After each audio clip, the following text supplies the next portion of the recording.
Comparing things is a dangerous and shady intellectual practice. Different things have different costs, profits, and history. People say, oh, nowadays you spend $100 for a few hours on a night out, so why not on a game? What those really ensnared people fail to understand is that the opposite is also true.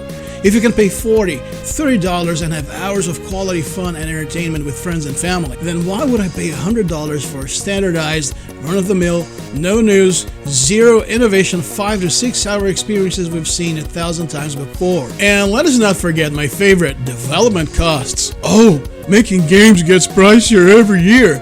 Well, okay, then why the fuck do 99% of the games released on modern systems still look like PlayStation 4 titles? As time goes by, technology gets cheaper, not pricier, unless we're talking about shortage of parts, and nothing new or boundary pushing is getting made.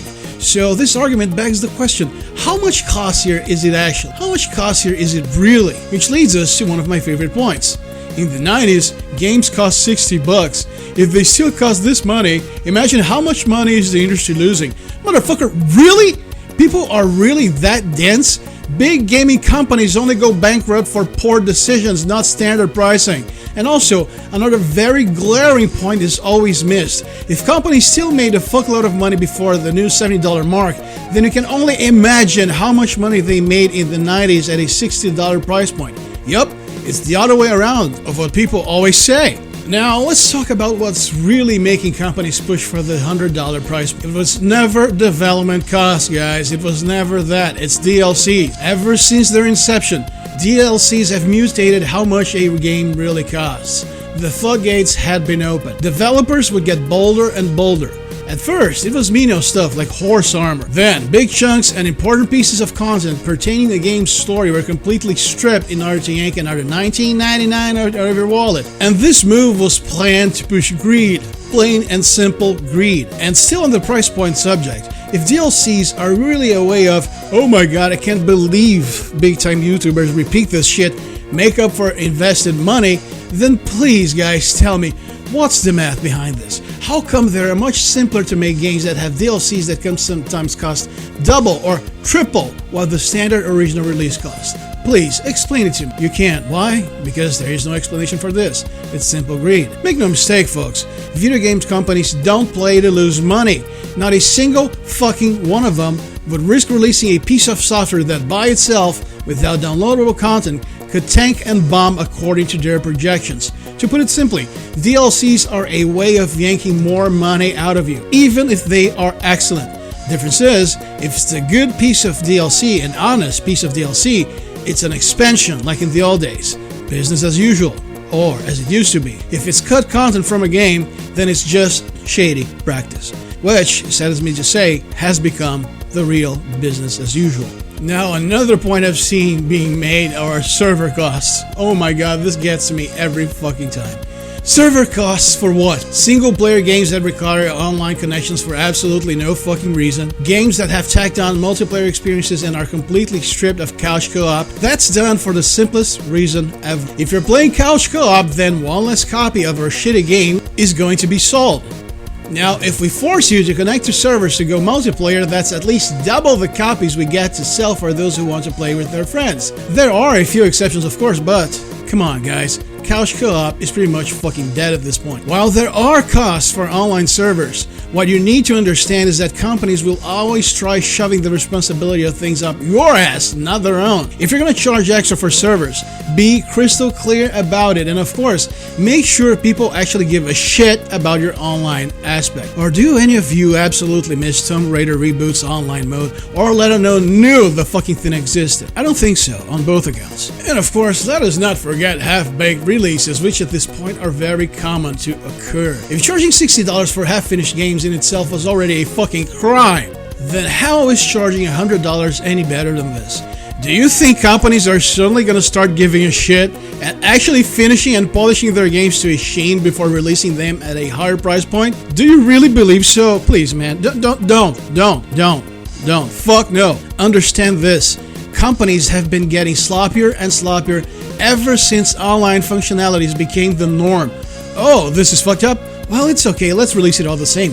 Why delay it? Video games are the only medium ever where this is acceptable. even though gaming is the biggest entertainment industry in the world. You don't see this in movies, sure as hell don't see this in cars. This only works with video games because the public was slowly made to accept a shady practice that would only ever work in this specific medium for all the reasons I've numbered above and I'm yet to discuss. Now, if you're finding this discussion interesting, then I ask you to hit the like button and subscribe to the channel to help us keep on growing, keep us moving forward.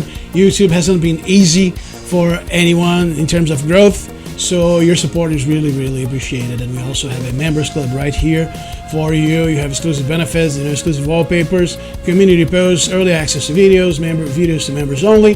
There is a lot of good stuff for everybody. All you have to do is click the join button. Okay, now moving on with the show, still on the subject as with any businesses, if you want to charge more, you gotta offer more.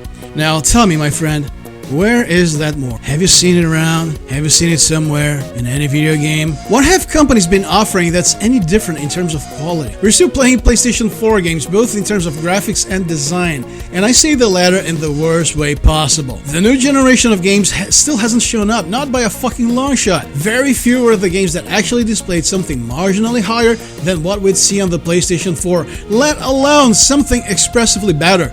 Fuck man, there wasn't even half enough reason for the PlayStation 5 Pro's release. Fuck, we've barely seen anything that the PlayStation 5 can really do. But I'll make an entire separate video on this. If I go down this path now, it'll be another 15 minutes, and while it does have to do with the gaming industry's predatory practices, I chose to focus on the subject at hand for this video. Now, one may wonder, well, what can we do about it?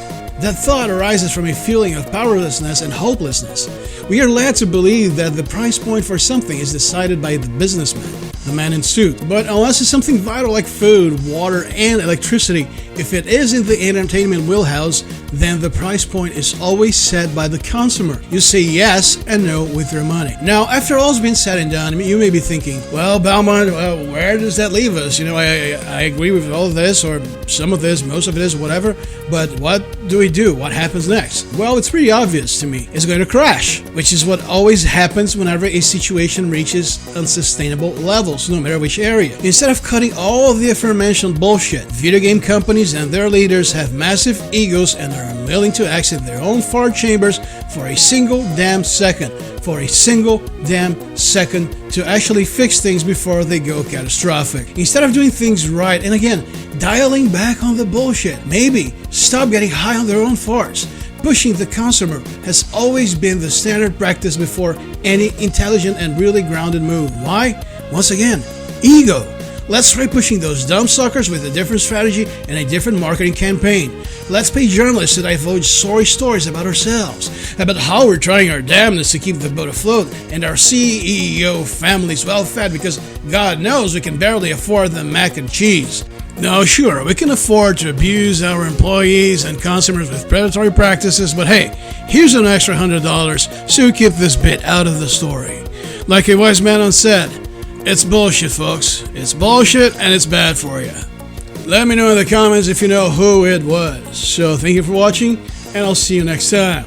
Belmont out.